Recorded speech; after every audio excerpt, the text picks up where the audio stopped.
আমার content creator ভাই বোনদের কাছে আজকে একটা আর্জি বা একটা কথা বলতে এসেছি। আশা করি ভালো লাগবে। আমি দেখেছি কন্টেন্ট ক্রিয়েটার বা কন্ট্রোভার্সি ক্রিয়েটার যারা রয়েছে তারা কোনো কোনো ঘটনা দেখার জন্যে বা ঘটার সময়ের অবধি অপেক্ষা করে যে একটা নতুন ঘটনা কখন ঘটবে আর সেই ঘটনা থেকে আমরা কিভাবে সেখান থেকে স্ক্রিপ্ট তুলব, তারপরে সেটাকে বাজারে বিক্রি করব।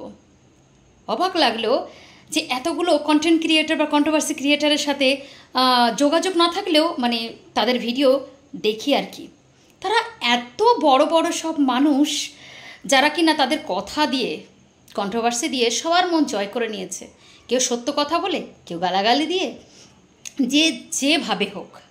কিন্তু তাদের কাছে একটা সুন্দর একটা প্রশ্ন নিয়ে এসেছি। আজকে নির্ভয়ার হয়ে তো একটা ভিডিও কেউ করলে না, কেন বলো তো? কিসের ভয়? কিসের ভয় তোমাদের? ভয়টা কিসের বলো তো?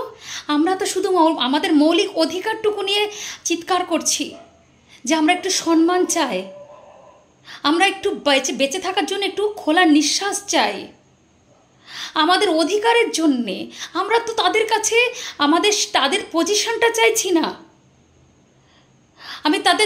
আমরা তাদের জায়গাটা নিতে চাইছি না। সেই পুরুষ সিংহ সমাজের মানুষের কাছে আমরা কোনো সময় নিজেদের জায়গা নিতে চাইছি না।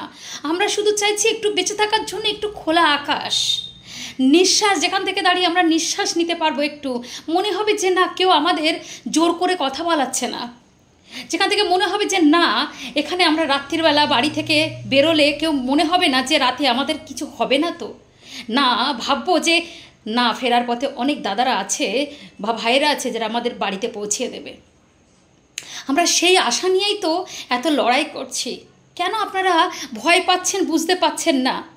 হ্যাঁ, প্লিজ এগিয়ে এসে সত্যি কথা বলুন, এগিয়ে এসে একটু বলুন যে না আমাদের মৌলিক অধিকারটুকু চাই। আপনাদের পজিশন বা আপনাদের জায়গাটা আমরা নিজেরা চাই না, শুধু চাই আপনাদের সম্মানের সাথে সাথে ভালোবাসা যেমন দিচ্ছি সেটা ফেরত।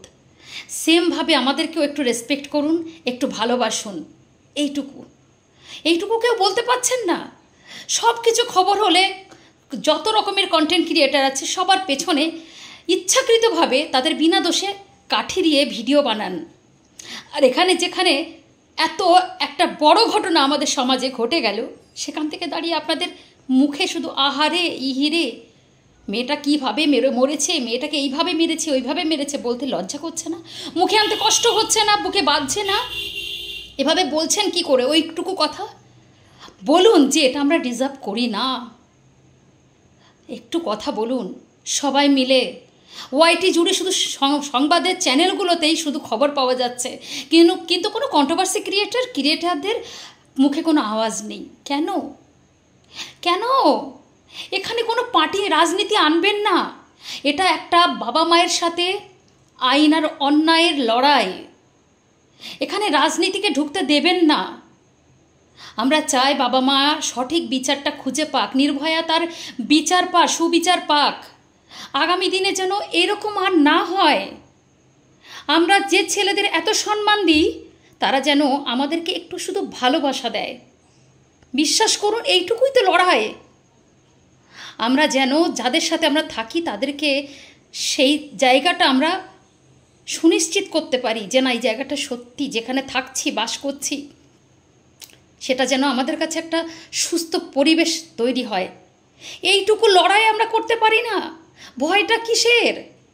কেন বারবার সব কিছু যুদ্ধটা রাজনীতিতে নিয়ে যান? আমরা তো মানুষ, আমরা তো মেয়ে, আমাদের মৌলিক অধিকারটুকু আমরা কারোর সামনে তুলে ধরতে পারি না? বলুক না, খারাপ মানুষ তো খারাপ কথা বলবেই, কমেন্ট খারাপ করবেই। শুনেছি ভালোবাসা দিয়েও নাকি অনেক কিছু কেনা যায়। যদি সেটা শেষ অবধি না হয় তার পরেরটা না হলে পরে ভাববো, তাই না? সব মানুষ কি সমান হয়? প্লিজ একটু কথা বলুন। খুব কষ্ট লাগলো কিছুদিন ধরে যে কন্ট্রোভার্সি ক্রিয়েটারদের আমি দেখেছি যে একটু ছোট ছোট টপিক নিয়ে তারা যুদ্ধ করতে বসে যায়, তাদের মুখে আজ আওয়াজ নেই। বড্ড লজ্জার, ধিক্কার। তাই মনে হলো আজকে কথা বলাটা খুবই প্রয়োজন। শুধু আমি কেন, প্লিজ কথা বলুন।